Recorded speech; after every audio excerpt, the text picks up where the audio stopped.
جب کسی کو بدنام کرنا تھا تو بڑے کھل کر باتیں کر رہے تھے. سوشل میڈیا کے ذریعے پتا چلا قبر میں جاؤ گے اکیلے ہو گے, کوئی نہیں ہوگا قبر میں تمہارے. اس وقت کیا کرو گے؟ ان گناہوں کو کیسے جواب دو گے؟ یہ بھی کوئی زندگی ہے یار مسلمانوں کے ڈھونڈتے رہنا. آپ کیا جانتے ہو یار؟ آپ کچھ بھی نہیں جانتے. آپ صرف سنی سنے بات پر بیان کرتے ہو. آپ کو لگتا ہے شیطان نے کان میں آ کر کچھ پھونک دیا ہے. یہ اتنا بڑا پرابلم ہے ہماری سوسائٹی کا کہ کوئی کسی کے بارے میں بات کرتے میں آسرا کرتا ہی کوئی نہیں ہے. میں آپ کو 2-3 چیزیں سمجھانے کی کوشش کرتا ہوں. اللہ نہ کرے آپ کے پاس کوئی شخص آ کر کوئی بات کرتا ہے, میں جانتا ہوں اس نے ایسا کیا ہے, ارے وہ ایسا ہے, آپ نے کیا کرنا ہے میں اب یہ بتا رہا ہوں. سوشل میڈیا کے ذریعے پتا چلا, واٹس ایپ کے ذریعے پتا چلا, اخبار کے ذریعے پتا چلا, ٹی وی کے ذریعے پتا چلا. کیا یہ سارے ذرائع ایسے ہیں کہ جس پر آپ آنکھ بند کر کے یقین کر لو گے؟ نہیں ہو سکتا نا. اب آپ کے پاس ذریعہ کون سا ہے؟ مجھے خود اس آدمی نے آ کر بتایا ہے. اچھا آپ نے مان لیا. کیا کرتا بھائی؟ آپ کیا کرتے؟ آپ اس کو کہتے کہ اگر تم بات جو کہہ رہے ہو سچ ہے تو گواہ لاؤ, شرعی ثبوت لاؤ. میں کیسے کسی مسلمان کے اوپر کئی بات کا میں کیسے یقین کر لوں؟ رسول اکرم صلی اللہ علیہ وسلم فرماتے ہیں مسلمان کی مسلمان پر حرام ہے اس کی جان, اس کا مال اور اس کی عزت. آپ اگر کسی مسلمان کے بارے میں کوئی بات کرتے ہیں شرعی ثبوت لائیے, شرعی گواہ لائیے, اور اگر کہیں اسپیس ہے تو اس کو سمجھائیے کہ کیا تجھ پر واجب ہے کسی مسلمان کے بارے میں اس طرح کی باتیں کرنا اور اس طرح کی ٹو میں جانا. کہ ہم نے تو یہ حدیث سنی ہے جو مسلمان کے عیبوں کو چھپائے گا اللہ قیامت کے دن اس کے عیبوں کو چھپائے گا.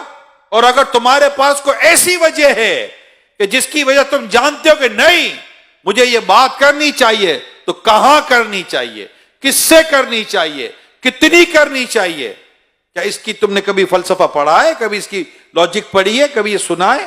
یہ اسلام و دین اور شریعت کی حکمت کی یہ باتیں کہیں پڑھی سنی ہے؟ قیامت کے دن تجھے تیرے رب نے کھڑا کر دیا کہ جو تو کہتا تھا اس کو ثابت کر. دنیا کو چھوڑ تو اپنے رب کے آگے کیسے ثابت کرے گا؟ سوائے اس کے کوئی راستہ نہیں ہے, زبان کو بند کرو. جب تک شریعت واجب نہ کر دے کسی کے بارے میں اس کے خلاف بات نہیں کرنی. اور اگر یہ کر دی ہے اور بہتان لگا دیا ہے تو اب توبہ بھی کرنی ہے, اس سے معافی بھی مانگنی ہے, اور جن کو بتایا ان کو یہ کہنا ہے کہ میں نے جھوٹ بولا تھا. آؤ نا, جب کسی کو بدنام کرنا تھا تو بڑے کھل کر باتیں کر رہے تھے. وہ تو مجرم نہیں تھا, لیکن آپ تو مجرم بن گئے نا.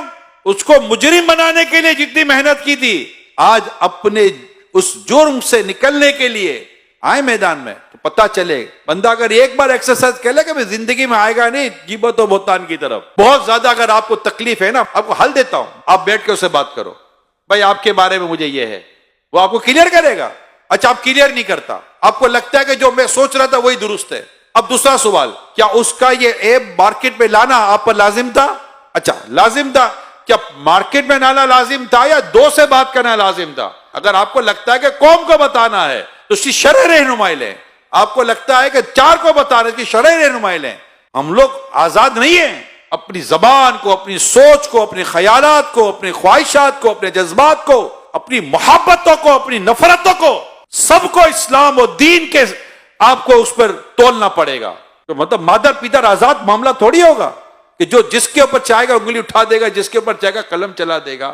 ٹھیک ہے چلو دنیا میں کوئی آپ کو بولنے والا, پوچھنے والا, پکڑنے والا نہیں ہوگا, ہو سکتا ہے نہیں ہوگا.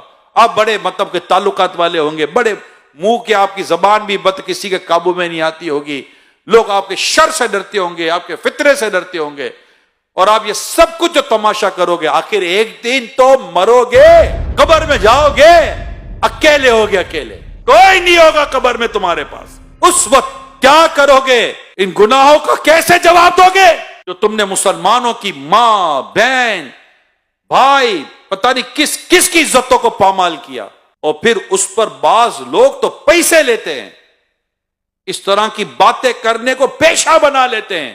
اللہ کی پناہ, ولا حول ولا قوت الا باللہ العلی العظیم. اللہ ہمیں عقل سلیم عطا فرمائے. یہ بھی کوئی زندگی ہے یار مسلمانوں کے عیب ڈھونڈتے رہنا؟ استغفر اللہ. کیونکہ پتہ چلے تو بندہ وہیں دبا دے. مومن وہ ہے جو اپنے لیے پسند کرتا ہے, اپنے بھائی کے لیے وہی پسند کرتا ہے. اللہ نہ کرے آپ کا عیب کسی پر ظاہر ہو جائے تو آپ کی کیا خواہش ہوگی؟ وہی دب جائے کہ پھیلے. جو سوشل میڈیا پہ بیٹھ کر اس طرح کا کام کرے، میں انہیں کہہ رہا ہوں، جو بیٹھ کر اس طرح کی غیبت سے بھری، تہمت سے بھری، بہتان سے بھری، جھوٹ سے بھری پوسٹیں بنا کر چلاتے، میں انہیں کہہ رہا ہوں آپ خدا کو جواب کیا دیں گے؟ اچھا پھر میں ان لوگوں سے بات کرتا ہوں کہ جن کے سامنے یہ باتیں آتی ہیں، آپ کو نہیں گھبراہٹ ہوتا یار کسی کے بارے میں کوئی کمزور بات، عیب والی بات آپ کے سامنے آ جائے؟ بلکہ میری معلومات ہے ایسی ویڈیو زیادہ دیکھی جاتی جس میں کسی کے عیب کھلے ہوئے ہوں، ایسی پوسٹ زیادہ دیکھی جاتی جس میں کسی کے عزتیں اچھالی جا رہی ہوں۔ انٹرسٹ لیتا ہے ایک آدمی، کیا ہو گیا ہماری سوچوں کو، کب پاکیزگی ملے گی؟ نہیں یار نہیں، خدا اللہ میرے گناہ معاف کرے، میں کسی کے بارے میں کیوں سنوں یار؟ اللہ نہ کرے اس کی جگہ میری خبر ہوتی تو، مجھ پر تہمت لگا ہوتی تو، مجھ پر بہتان لگا ہوتا تو، یعنی میں آپ کو بات بتا رہا ہوں، مانے میری بات، بالکل بے پر کی لاتی ہے قوم، کوئی ہاتھ نہ پیر نہ سر نہ منہ، کچھ بھی نہیں ہوتا، اس کے خواب میں بھی وہ نہیں ہوتا جو چل پڑا ہوتا ہے، یعنی اس کو کوئی آ کر کہتا تجھے پتا چلا کیا تیرے بارے میں یہ آیا ہے، میرے بارے میں کہاں سے لے آیا؟ ہے ہی نہیں، کچھ پتا ہی نہیں ہے۔ ایسے ایسے واقعات ہوتے ہیں، تو ہمیں بھی ماننے کی کوئی ایسی خاص ضرورت ہے نہیں، بس اپنے مطلب کان اور سوچ کو ہمیں اللہ پاک پاکیزگی نصیب کرے۔